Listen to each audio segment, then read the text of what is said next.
Fala, galera do Colégio Coração de Jesus. Tudo bem com vocês? Vamos continuar nossa sequência didática. Nós já falamos sobre a competência 2, sobre a competência 5, e agora nós vamos falar sobre a competência 3. Muito importante, que trata de coerência textual. Já conheceu uma pessoa incoerente? Que fala uma coisa e depois fala algo totalmente diferente, que não tem nada a ver. É sobre basicamente isso que nós vamos falar hoje. Mas no texto, né? Então, bora lá. A competência 3 trata de recursos argumentativos, o uso de recursos argumentativos. Ah, Carol, mas a 2 também.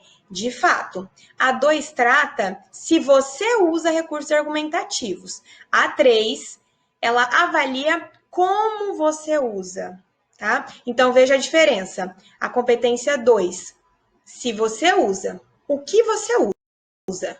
3, como você usa. Como é esse processo de uso de recurso argumentativo? Esqueceu já o que é recurso argumentativo, meu filho?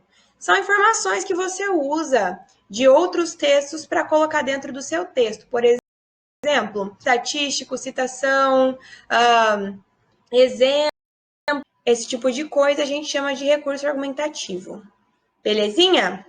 Então, olha só, por que esta imagem aqui representa a competência? Porque, como vocês sabem, partindo do princípio que nós estamos avaliando o uso de informações de fora, essas informações virão de onde? Das coisas que nós vemos no nosso dia a dia, tá? Das que nós vemos e aí a gente lembra e coloca na redação, de alguma um livro que você leu, que você coloca na redação, outros que são citações e colocam na redação.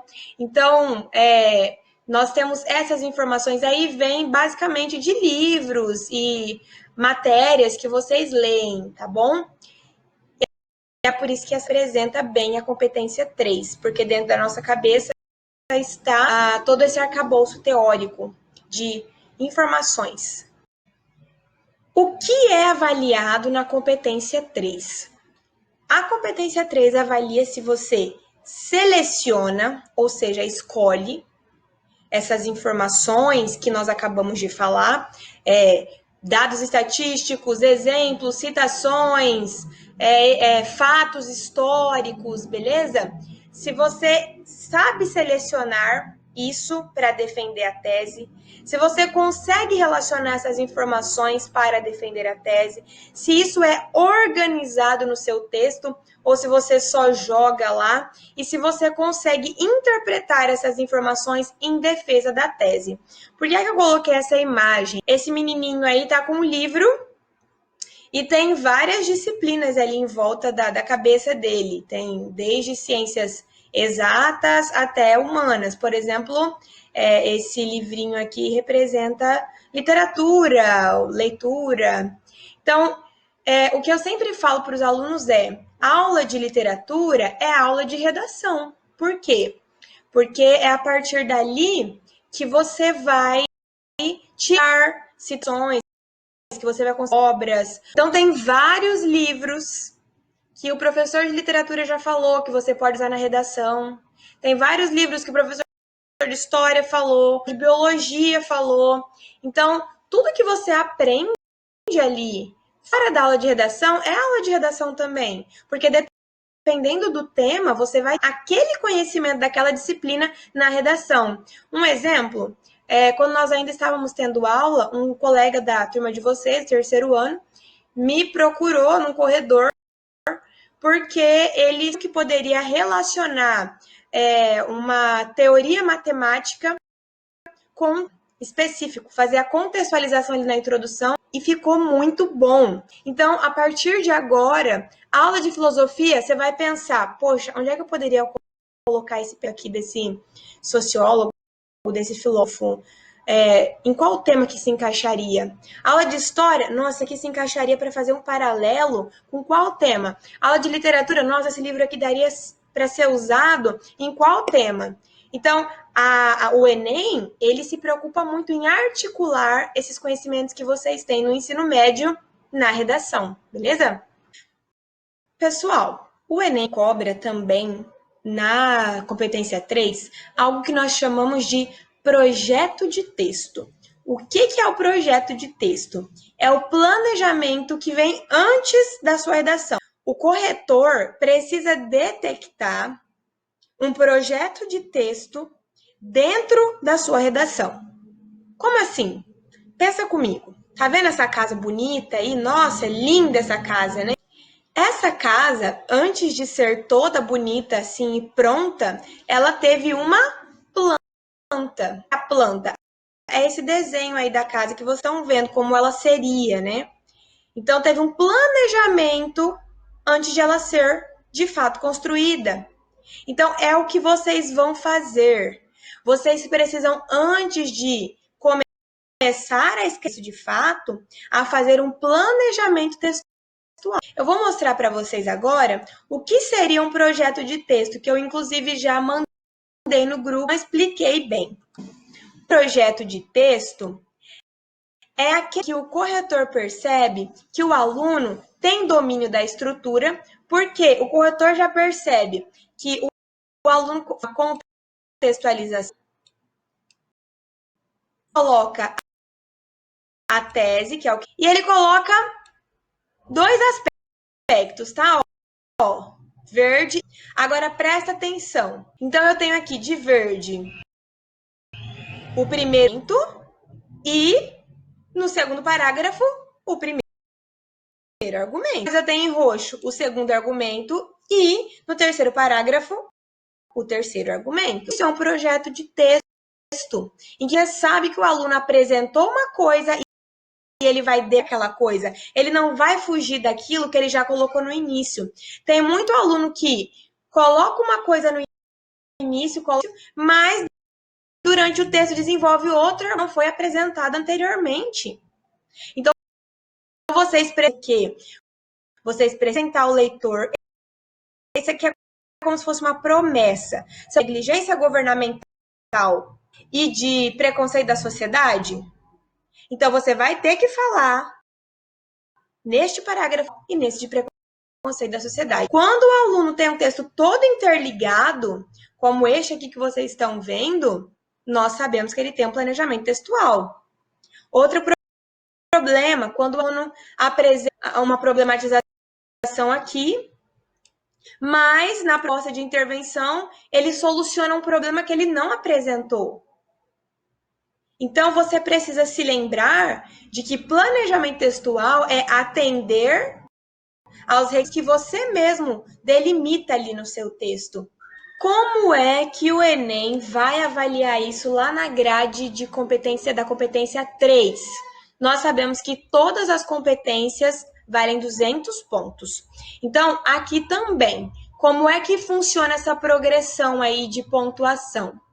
Você vai tirar nota máxima nessa competência, ali 200 pontos. Olha só, apresenta informações, fatos e opiniões relacionados ao tema de forma consistente e organizada.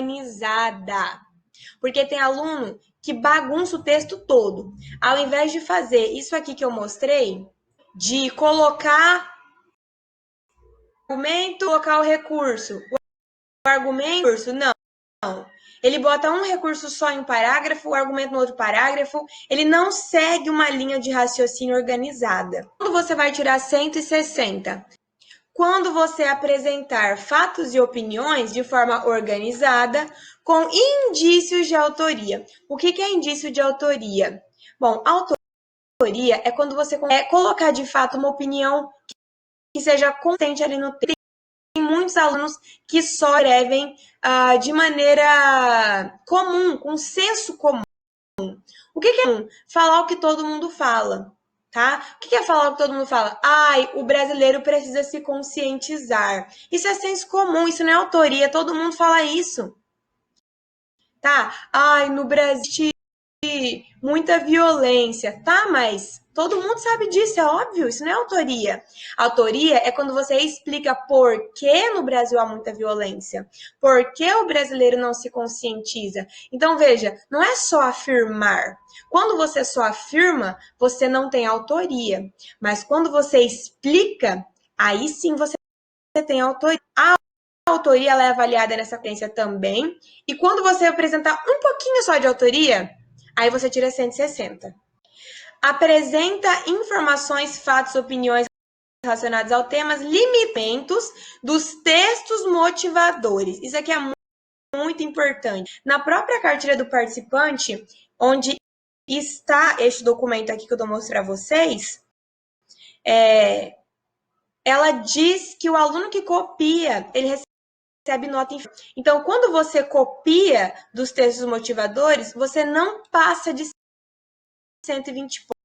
Você perde 80 pontos. Só 80 pontos? Só 80 pontos, mas pro concorrido, né?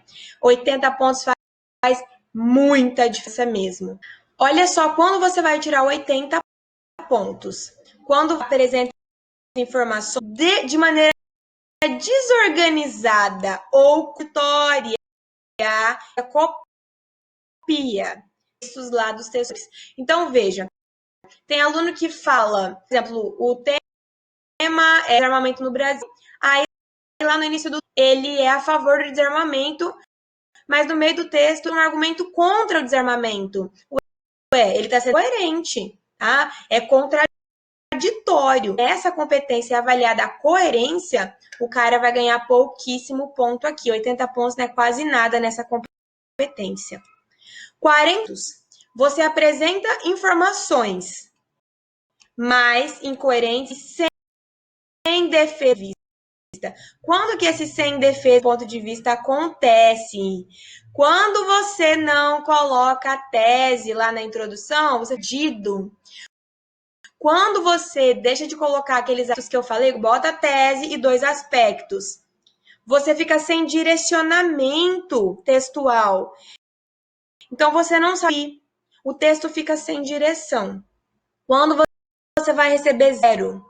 Quando não são relacionados ao tema e sem direção. Eu trouxe essa imagem para tentar exemplificar a vocês o que é um texto que não tem sentido. Porque tem muitos alunos que escrevem textos que não têm sentido. Uma coisa não se encaixa na outra, como nessa imagem. Tem encaixe imagem. É uma imagem desorganizada que causa confusão com uma cara assim. O que está acontecendo? Essa é a minha reação com ações que não têm sentido. Eu fico me perguntando, o que está acontecendo aqui?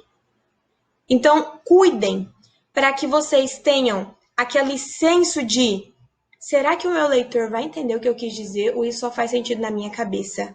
Você escreve para alguém, não é para você. É para você tirar uma nota boa e passar. Então, pense no leitor. Outra coisa que eu tenho para dizer é, a mesma citação não se encaixa em todos os temas. Não se encaixa em todos os temas. Por favor, para com isso. Você pode fazer mais que isso.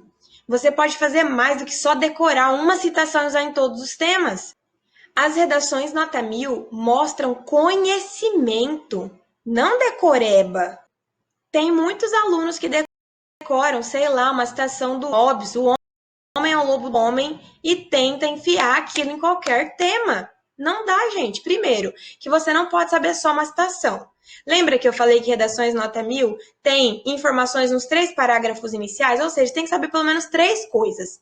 Uma citação, ou 3 citações, ou 2 citações e um fato histórico, ou um dado e 2 fatos históricos, não sei. Você precisa ter recursos argumentativos diversificados, diferentes um do outro. Como é que consegue isso? É lendo. Se você quiser decorar uma citação e usar em todos os temas, quem sou eu que vai... Eu não vou te impedir, vocês já são praticamente adultos. Mas vocês vão ser alunos medíocres, vocês não podem fazer mais que isso. Vocês não podem pegar um livro aí de 70 páginas e ler, fazer uma resenha, Você não é um robô, você é um estudante crítico. Nós agora fazer um banco de informações, um banco de dados, no caderno mesmo.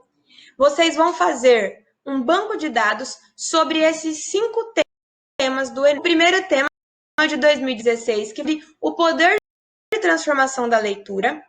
O tema de 2016, que falou sobre intolerância religiosa e como combater. O de 2017, que foi a explicação dos privados de liberdade, que é o que significa PPL, consequências da busca por padrões de beleza idealizados, ou seja, pessoas que ficam constantemente buscando aperfeiçoar a sua beleza, porque a mídia impõe um padrão. Você tem de ter esse nariz, você tem de usar esta maquiagem. Então é isso que nós chamamos de padrão de beleza idealizado. De 2018, nós já falamos muito desse tema do usuário pelo controle de dados da internet. Presencialmente, já falei de aula. 2019, democratização do acesso ao cinema no Brasil. Nós também falamos bastante, porque são temas bem recentes, tá? Então, Carol, mas como fazer? Eu não entendi. Você vai pegar, vai olhar para a cara do tema, vai botar lá no seu caderno, 2006, leitura. Você vai olhar para o tema e vai pensar quais filmes que eu sei que se encaixam aqui, ou qual livro que eu li que se encaixa aqui nesse tema, que eu poderia usar na minha redação. Qual citação, qual dado, qual exemplo, qual fato histórico eu poderia usar na redação. E você vai um banco de dados. Então, partindo do princípio que você tem de apresentar 2 recursos para cada tema, nós vamos ter, então, 10 recursivos. Não entendeu ainda, amigo? Então, bora lá. Fiz um modelinho aqui para clarear mais.